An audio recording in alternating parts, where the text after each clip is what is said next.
Well, here we go. Heard a story today about a woman who suffers from endometriosis. Endo meaning inside, metriosis is like it's got, the uterine lining, that sponge-like material that catches a blastocyst, a fertilized egg, and it hooks on, and then that little parasite eats into it and sticks out the damn proboscis into it, and we call it the umbilical cord when it's born. It's also very disgusting. You really don't want to hear about this stuff.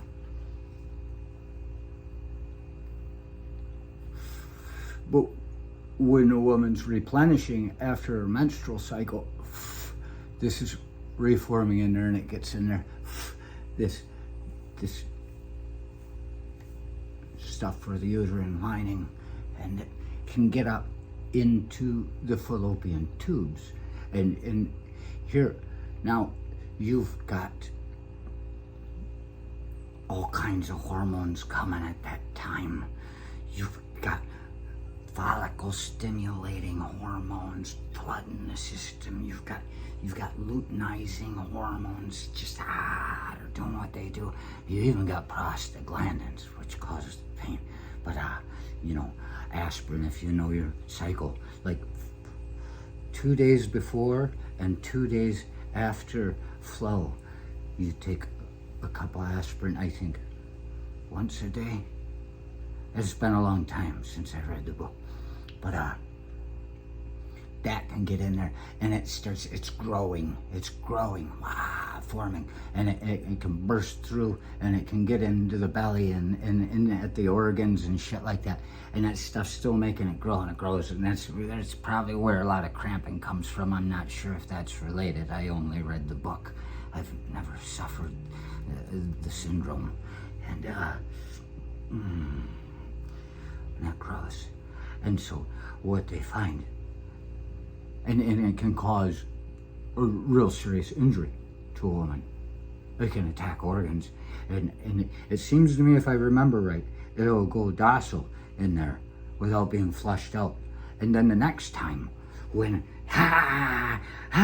follicle stimulating, luteinizing hormones, how about some fucking pain? How about the pee, whatever it is, prostaglandin, and it grows more. And so what they find is that if a woman is on birth control, it shuts down that whole system, so they're not having their lives endangered. Sure, it's just a cramp, walk it out, put your finger on your upper lip, that's a pressure point, the cramp will go away.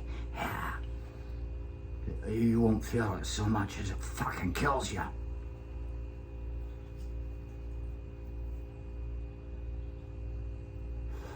This woman is in no sexual relationships, and she just uses it as a medicinal thing.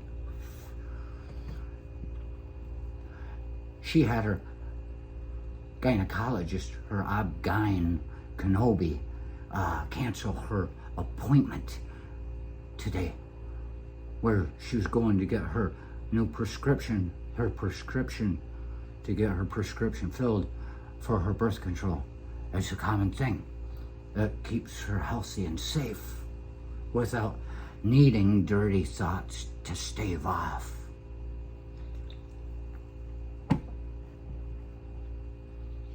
It's just not related. And so she called to find out why, or what's going on. And they just put her on hold and left her there. It's happening. You say, well, Supreme Court, they're not going to tell any state what they can do. So basically, we're a confederacy now. They always said the South will rise again because shit floats. But here it is. We are a confederacy now.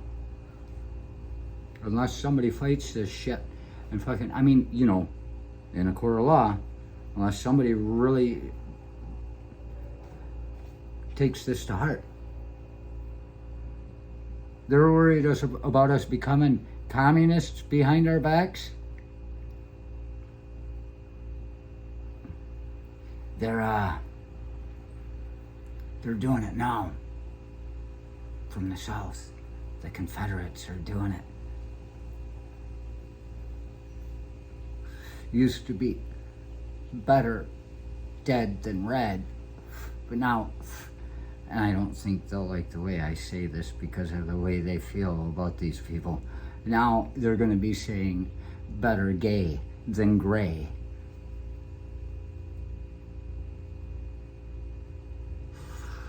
So they leave it up to the states.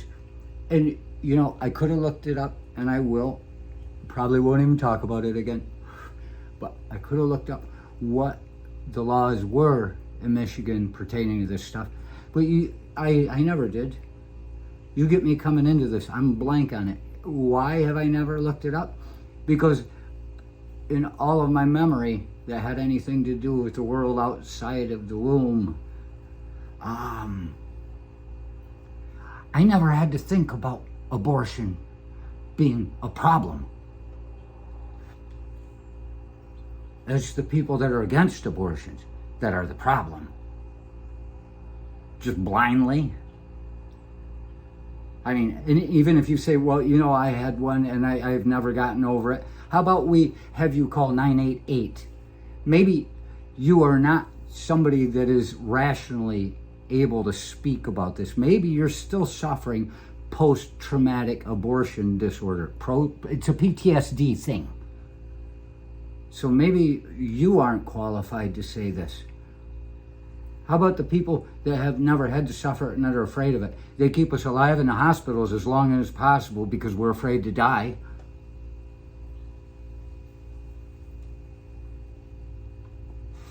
So you hear the governess of Michigan saying right away that it's all going to be okay. And maybe she is going to protect clinics and Planned Parenthood and things like that. But that doesn't change the fact that come the time for primaries and then elections in November, they might not want their list, these private people that are just trying to live their lives, they may not be wanting their name on a list of people that were prescribing anything that had to do with reproductive health to anybody, because, they've been terrorized by the South. So is that what's happening? I had to wait till the end of the story where I heard that, no, put her on hold and just left her there. Not even going to discuss it. This could be being recorded. We might be on 9 and 10 news tomorrow morning at sunrise, or even at 11 tonight. They're scared. It may be that they're even against it. I can't see how they could be, because if you're against abortion, there's nothing says you gotta fucking give one, unless it's your mistress and you gotta kick her down the stairs one last time so your wife doesn't find out whose it was.